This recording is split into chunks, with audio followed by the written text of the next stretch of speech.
welcome.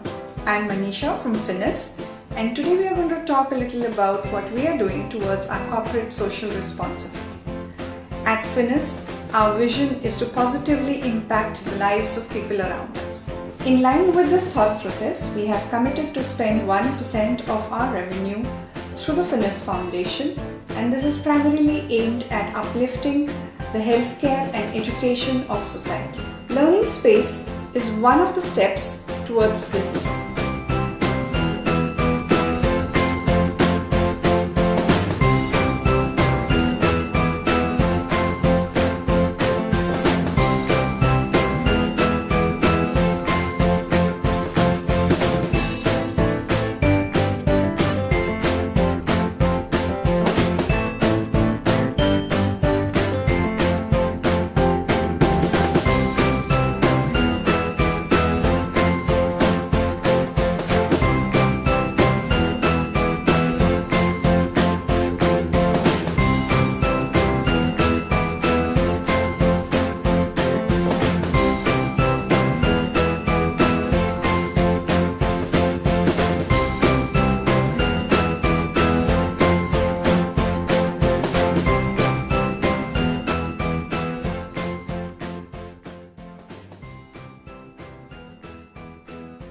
Today we have Arti Gupta with us, who has been instrumental in establishing the learning spaces in various parts of rural India.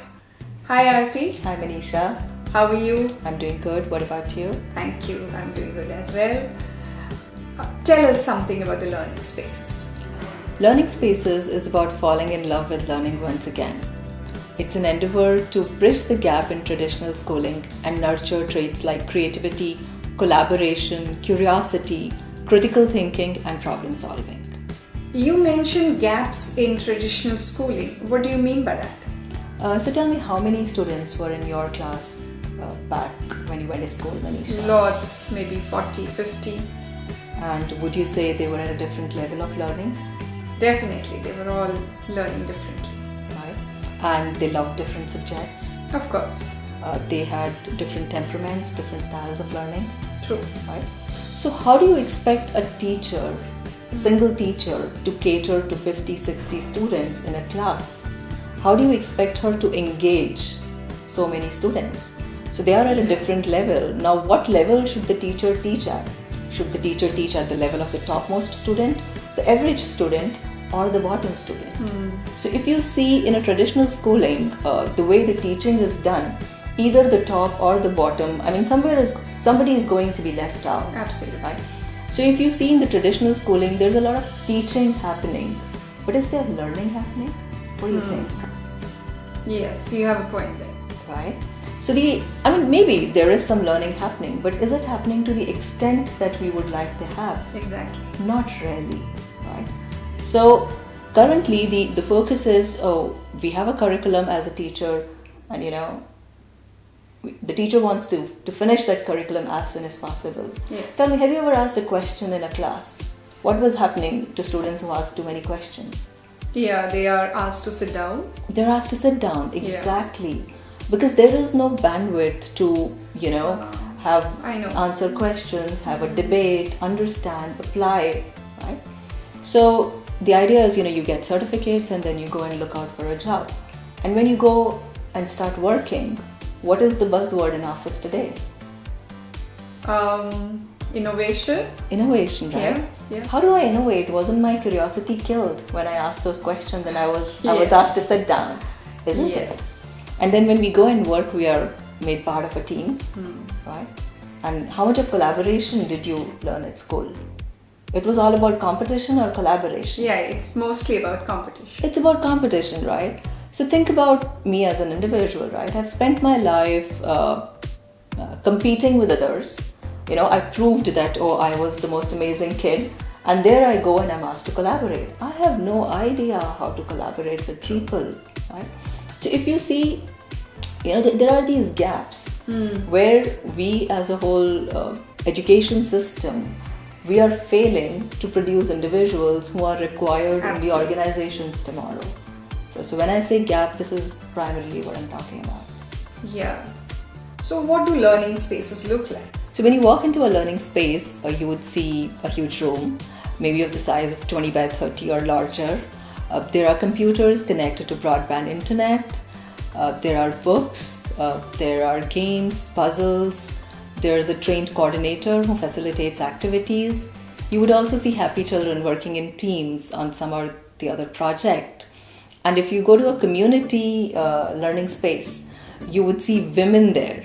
At times, women come in, they look for a recipe, they just learn computers, they do their, mini finance group activities there. So learning spaces are buzzing places. So how many of such learning spaces do you have, and how many children are there? Currently, Manisha, we have 2 learning spaces. Both of them are near Mysore, about an hour drive, in villages of Haikanuru and Mutati. And in all, we have 300 children. That's a nice number. Indeed. So I'm guessing you don't have a set curriculum. Yes, you guessed it right. We don't have a set curriculum. But what we do is we take important concepts from English, science, maths, geography, history, economics, which we think every individual should know.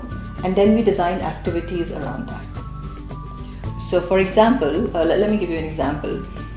If suppose you to talk about living and non-living things, we would not go around teaching that what is living, what is non-living. I would ask a question like dosa is made of rice, which comes from a plant which is living. So is dosa living or non-living? Okay, so it gets them thinking. It gets them thinking, exactly. And that's the point which is missing in the traditional schooling. Right. We don't think, we just accept, right? So what happens is when you throw a question, they start thinking and they start doing their research. And then I go a step further and then I say, if you have to define how can one identify whether something is living or non-living, create your own rules, right? And then I go further and I say, if you could turn yourself into anything, what would you want to turn yourself into? Is it going to be a living thing or a non-living thing? Why? So, we're doing activity. We've covered the science concept, and we've also covered an activity and writing and thinking basically with it. Right. There's a writing prompt. So that's how we cover concepts. Okay, so these activities are around these subjects, or do you do something apart from these things? We do apart from these things. As I said, there's a huge focus on developing critical thinking and curiosity. So we do a lot of puzzles, critical thinking puzzles. It could be jigsaw puzzles. It could be finishing a pattern, finishing a number series. It could be all jumbles, word games, stuff like that. And then we do a lot of stuff around personality development with things like art and dance and drama. That covers a whole spectrum of topics and skills. That's the idea. That's great. And how do you monitor progress the child has made? We basically measure 4 things. We measure reading comprehension, maths, critical thinking, and presentation skills. Okay, that's adequate, I guess. And because you would realize, Manisha, that even if the most brilliant minds sometimes have a problem to stand in front of people and express their ideas. Yes. And that's one ability which is really needed in the future. So we say we're going to measure that as well. So tell me, what is your vision? My vision, Manisha, is to have one learning space in every Gram Panchayat in India. That's a great vision to have, Arti, and I'm so glad we are part of it. Wish we are successful in creating the environment of learning that we have set out for. Thank you, Arti. You're welcome. Thank you for having me over. Thank you.